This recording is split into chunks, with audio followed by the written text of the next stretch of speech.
Hello, isang mapagpalang araw sa ating lahat.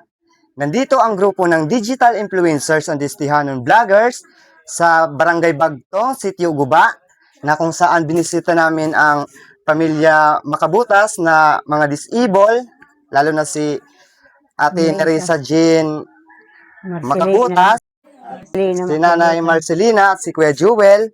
At para din ibigay itong bigas na pinapabigay ni si Sir Machika. Sir, ito na po yung bigas na pinapabigay mo sa kanila. Nanay, ano po yung masasabi mo? Nagpapasalamat ako nga imo kami gimbuligan kay kami gud tipo pobrehe iton among pamilya. So ayun, Sir Machika, Salamat. maraming salamat daw po. Itong bigay mo na bigas sa kanila ay malaking tulong po para sa kanilang pang-araw-araw na pagkain. Sana maraming blessings pa po ang dumating sa iyo at sa buong pamilya mo. God bless you po.